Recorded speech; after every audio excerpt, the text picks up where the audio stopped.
Today, we are actually going to be discussing, this is going to be a scene by scene spoiler discussion, Reacher episode 4. And this one is actually called A Night at the Symphony. So we're going to get into it. But before we do so, do not forget to leave a comment down below and also like and subscribe. Now let's get into this episode, A Night at the Symphony. So it first starts out where you have Dixon, you have Neagley, Reacher, and O'Donnell. Okay, so we got the 4 people, and they're looking through the documents that they stole the previous episode from New Age. And then they seen like, man, Swan, he is in a picture with the rest of the employees. So is he dirty? What's going on? We don't know. So you see O'Donnell, and he is like, yo, I'm gonna be real, Swan, he seemed like he was dirty, okay? He was obviously working for New Age, who are the people who are trying to get us murdered. So it's like, I think he's a bad guy. And Reacher's like, nah, he can't be. So they look through the documents and they see that Swan is actually the assistant director of security, okay? And then O'Donnell, he's like, you know what? I think this entire company is on, some sketchy stuff. So anybody could be a suspect. And then Reacher's like, well, yeah, we're going to have to take them down one at a time. We're just going to have to check boxes off and all that. So they're now going through some emails. And they're, like I said, they're at a restaurant. They're at like a little diner. So they got documents all over the table, So now they're over here going through emails. And Neagley, she saw how there was an email that Swan sent to this other person saying how he liked Jimi Hendrix and all that. And she's like, that dude lied. He didn't like that guy. There was certain things that he didn't like. So they're like, okay, this is some kind of code. So they're like, okay, it's a sign. We're gonna have to figure it out. O'Donnell, he's like, you know what? I know some people. Essentially, I'm gonna blackmail some people so I could get some information, and I'm gonna just need a little bit of time. All right. So he ends up walking off. So now it was the 3 of them, and Neagley is still like, I think Swan is guilty, yo. And Reacher's like, I don't want to hear it. Nope, he's clean. And it's like he doesn't want to come to terms that someone that he brought into the 110th could possibly be dirty, so it would come off on like you had a misjudgment of character, and he just doesn't want to feel that, because he's like, these people aren't just random people I brought in. I mean, you guys have become family, and I don't want to feel betrayed by my family, so that's what's going on. So then we cut to a scene where we got Russo. He's talking to the Lieutenant Marsh, okay? And I mean, Russo is getting his handed to him, okay? Because he's like, the lieutenant's like, yo, these people are 5 steps ahead of us, and they're doing this, and what do we look like, huh? And then Russo's like, man, I mean, what am I supposed to say? He's like, I told you not to do any cowboy stuff. I don't care. You get answer. And Russo's just like, man. So now he's like all extra, like, I just want to earn these people, okay? So then we cut to a flashback, and it starts because Dixon is, this girl's putting so much sugar in her coffee. It was just like, I'm like, girl, If you just want to drink sugar, just put some sugar in some water, okay? And it goes back to a time when essentially they were looking at cocaine bricks, is what the street term for them. And they're over here looking at it, and Neagley is testing it for its purity. And they're like, oh my goodness, this stuff is potent. You know what I mean? It's them and the rest of their squad that's up in there. Neagley mentions how Reacher has had 151 cases that were closed. So I was like, dang. So then there's this one black dude, one of the older dudes in there. And he was over here like, yeah, we got these drugs over here that we got from the bad guys. And then Dixon, she starts walking past it, and then she like does a wait, hold up. She was like, why do we have 47 bricks and not 48? And black dude's like, wait, what are you talking about? He's like, we have 48. She was like, no, I'm counting and I'm only seeing 47. So how come we only have 47 instead of 48 cocaine bricks? And then they're like, what? They're like, well, we loaded it into Swan's car. So, did one get left behind? Essentially, they're like, what's going on? So then they're like, well, let's go into Swan's car and let's see if one got left behind during the transport. And then there was one left behind in the car, and Swan's like, this, here you go. And Neagley and Reacher, well, Neagley was looking at Reacher like, okay, he seems like he could be dirty. He could be on some stuff, because it just so happens that this just got left in your car, the one brick. And the thing about it was this, and Reacher was like, nah, this is my homeboy, he's good, you need to stop that. Because right before this, before Dixon was like, nah, the count is off, before this, Swan made a note to say, oh, isn't it crazy how these people, they do all this kind of stuff, they're gonna be making way more money than us who do, the legal route. We take the legal route to get to where we want to be, but they're making way more money than we'll ever make. Isn't that crazy? And then you got a brick up in your car. So it makes it seem like, okay, are you dirty? Were there signs in the past that Reacher overlooked and other people didn't, but they're like, you know what, if Reacher trusts him, then I trust him. But it seems like you may have been dirty. Okay, so then we skip to present time, and we got AM, which is our passport bro. Okay, we got AM and a doctor, and they're in Denver, Colorado. Okay, so the doctor goes and says a comment. He's like, are you certain that you want me to give you a new face? Because he's a plastic surgeon. Okay, so I was looking, I was like, okay, who is this guy? This is the guy from the previous episode when AM was driving around and like on one of those park benches where you have your advertisements. He's seen the face of a guy who looks similar to him, okay, who happened to be a plastic surgeon. And because his cover has already been blown, they're looking for him at the airport. He's like, I need a new face, okay, or I need a new identity. So that's what ends up happening. And I was like, okay, so that's who this guy is. AM gets a knife, and like one of those little scalpel kind of knives, and he like stabs him in the throat and kills him. Okay, he steals his wallet because he needed the identity. Then he said, oh, I'm gonna go and tell your secretary bye or something like that. Then he goes and kills the secretary. I was like, dang, dude, man, it sucks, but I know why he's doing it.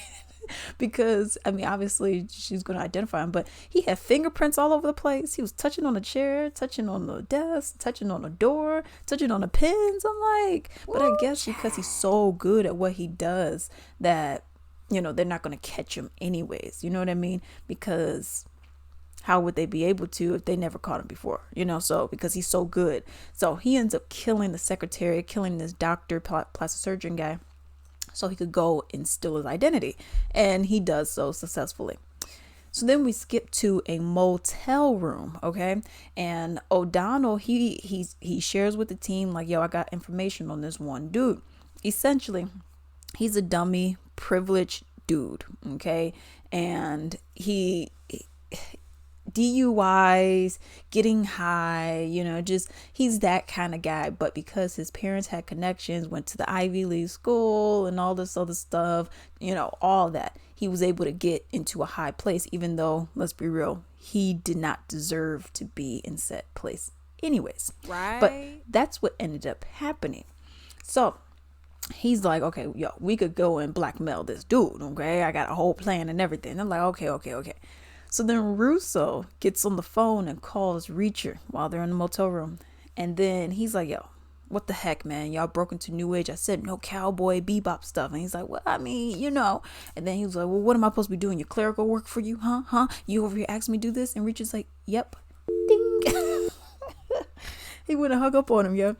So then we go and skip to a scene. O'Donnell and Reacher, they need guns. They need the goons, okay? So they end up stealing from drug dealers. That's like the easiest target, because, all these drug dealers, they're over here packing and all that. So they go and dump out the drugs and steal the guns. So then we cut to Nixon and Neagley are at a lady's house. Her name is Marlo Byrne, okay? And they go to the house and they automatically see like, okay, the back door is like cracked about this much. And like, okay, break in. Okay. So they're looking, they search the whole vicinity. They find out that nobody's there. Okay. And apparently it was a mother and daughter. They got out quick. I don't know why. We don't know why yet. But you go and see that they took the toothbrush, toothpaste. So it's like, okay, they weren't abducted. Because, I mean, why would you take a toothbrush and toothpaste if you're abducted? You know, if you're snatching someone, you know what I mean? You wouldn't do that. And then they go and see a stash of cash. Okay, it's in the duffel bag, and it's just hundreds, just in those, you know, when you go to the bank in those little stacks, and they just see hundreds of them. Well, not hundreds, but they see a whole bunch of them, right? So then they're like, okay, something. They ran from something. So that's what we got to figure out later. Then we go and skip to AM. Get in a car rental with the new identity that he just stole from the plastic surgeon. And he has the same story. He has the comic book in his hand like this. And then he's like, oh, little girl, do you know why I like comic books? And he does the same thing. He's like he's a machine, yo. He's a robot, you know? He says the same input each time. It's crazy, yo. So then we skip to the team, and they're at David's bride. Well, they're not at David's bridal, but they're at David's bridal. Okay, it's like a wedding dress kind of place, and they got to get some bespoke suits and, you know, dresses and all the other stuff, right? Because they're going to the symphony. That's why it's called a night at the symphony. They're going to a symphony so that they could meet up with O'Donnell's lead. Well, not lead, but I guess you could say lead, the guy that he's going to be blackmailing pretty soon. So O'Donnell, Reacher, they got their suits on. Then you got Neagley and you got Dixon. They got their dresses on. And Reacher, he's like, ooh, okay, I see you. Okay. Oh, but what I thought was so funny was how O'Donnell was like, oh, wow, Neagley, you look good. And then Reacher was like, we look like the a-holes on top of on top of a wedding cake. I thought that was so funny. I thought they looked really good. And Reacher, he's just like about to bust out of that suit. Okay.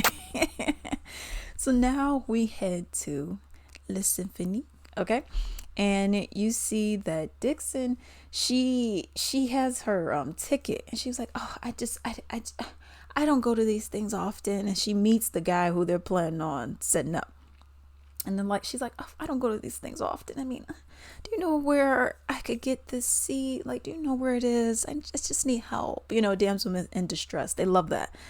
I just need help. And then he was like, yeah. He was like, you know what, your seat's all the way up there, but you know what? You could sit right here with me. You could sit right here, and I could have my butler dude, my assistant. He could go and take your seat. Oh, I mean, are you sure? Yeah, I'm sure. Okay. So the plan worked out perfectly. Okay. So then we skip to Reacher and O'Donnell. They're at a diner. Reacher, he's looking at these numbers, and he's like, yo, these are tallies. He's like, these are not just, you know, dates, they're tallies. And he's like, you know, for some reason, the numbers are equating to this, right? And then, you know, O'Donnell, he starts talking to Reacher, talking about like, you know, I got a family and all this. He's like, you know, when are you going to, you know, stop all this and, you know, just settle down with somebody? You know, I want $5. He's like, you don't want a woman? You don't even want Dixon? And then he was just like, I mean, you know, I mean, come on, dude. Okay. Well, I mean, we're just friends. Friends who were okay. We cut back to Dixon and our guy that's going to be blackmailed. His name, Boyd. Okay. So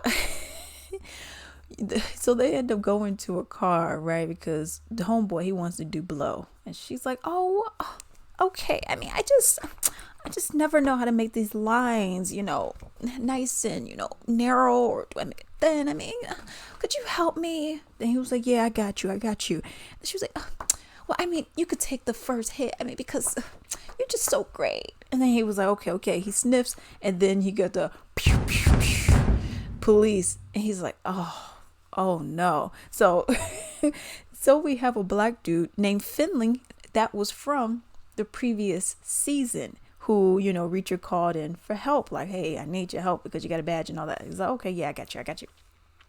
Arrested him for having drugs. So Reacher and O'Donnell come in with some phony baloney names, and they're like, okay, essentially we're doing blackmail, give us the information.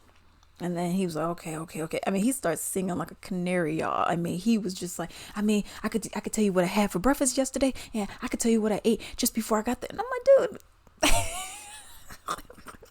Okay. So his information was this. because they asked about Little Wing, and then he was like, okay, it's a code name for this new missile software. So essentially, New Age wanted this new missile software. So essentially, it's like this: when this missile gets sent, like, okay, deployed, it's not like, oh man, it missed. Apparently, this thing will never miss. Like, it doesn't matter what you do, this thing will never miss. Whatever its target is, it's going to get it. Okay. It'll knock anything out of the sky, whatever it is, because that's how it's designed to work. It's supposed to just keep going until it reaches its target. I don't care how many detours and all that other stuff that you do. He also explains how New Age has 2 facilities and not one. One that's in New York that they went to, obviously. And then the other one was in Denver, Colorado. And they did not know about that. They're like, oh, okay. All right. So they got the information from him and then they dipped. And then you go and see that, Finley is saying his last goodbyes to Reacher for now anyways, and Neagley. And he was just looking at Neagley. He was like, whew, okay. But another thing about that was, it was the look on his face when he was saying it. And it was just kind of like, man, I miss you two. I miss this. I miss being a part of this instead of what it is that I'm doing right now, So I thought that was pretty cool. So then Reacher, as they're all in the car, Reacher's like, you know what? Y'all, I need to eat. He said, let's go to eat something. So then they go to a diner.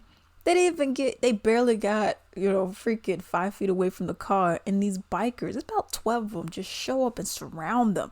And then you find out that it was Langston, the guy who was actually from Peacemaker. But you find out that it's Langston, and he sent these guys, these goons to, kill him essentially. So they go first, they confiscate their guns, and then the booty whooping begins. Y'all, this fight scene was insane. Oh my goodness. I didn't know what to expect from it. So you see Reacher, he is popping legs, breaking them left and right. Okay. And then Dixon does a move where I was like, okay, so you women are getting a little overpowered by these men here. Okay. So I'm like, are one of y'all going to take a heel off? So then you see Dixon, she takes a heel. I was like, okay, oh yeah, you're going to get him in the chest, or you're going to get him in the neck. Y'all, she puts this heel in his eye. I was like, oh, well, that's effective too. I was like, oh my goodness, this fight scene was crazy, y'all. Okay, so they got their guns back and everything. So then Reacher, he called the last number, and he was like, this is Langston, isn't it? And then he's like, I want you thrown out of a helicopter, essentially how you did my other team members. And that was the end of it. Y'all, I really enjoyed this episode. So this was episode 4. I've really enjoyed this one. I like this one. I like the second one. I like how, just the back and forth that they got going on. The fighting scenes are really pretty cool, actually. It was very enjoyable. Let me know if you guys have seen this episode and what your opinions on it were. Hello. I hope you enjoyed the video. I would appreciate if you could leave a comment down below, and also do not forget to like and subscribe. I would also appreciate if you could support me at latricelimited.com. This is my own personal small business where I sell bath and body wellness items, such as I have bath bombs, I have soaps, candles, essential oil blends, sleep eye masks, and a whole bunch more. I'm actually going to show you 2 featured products. So this one is my candle. Okay, this is my vanilla wood wick candle. As you can see, there's wood in there, and it gives a nice crackling sound. It's like a bonfire, campfire, but in your house, yo. Smells so freaking good. This, my sweet roses, are my top scents for me personally. I also have soap. So this one right here is this nice cool water soap that I have. It's more of a masculine, sexy scent. So I would greatly appreciate if you could go and support me. And now I hope you have a good day. Hello. I hope you enjoyed the video. I would appreciate if you could leave a comment down below, and also do not forget to like and subscribe. I would also appreciate if you could support me at latricelimited.com. This is my own personal small business where I sell bath and body wellness items, such as I have bath bombs, I have soaps, candles, essential oil blends, sleep eye masks, and a whole bunch more. I'm actually going to show you 2 featured products. So this one is my candle. Okay, this is my vanilla wood wick candle. As you can see, there's wood in there, and it gives a nice crackling sound. It's like a bonfire, a campfire, but in your house, yo. Smells so freaking good. This, my sweet roses, are my top scents for me personally. I also have soap. So this one right here is this nice cool water soap that I have. It's more of a masculine, sexy scent. So I would greatly appreciate if you could go and support me. And now I hope you have a good day.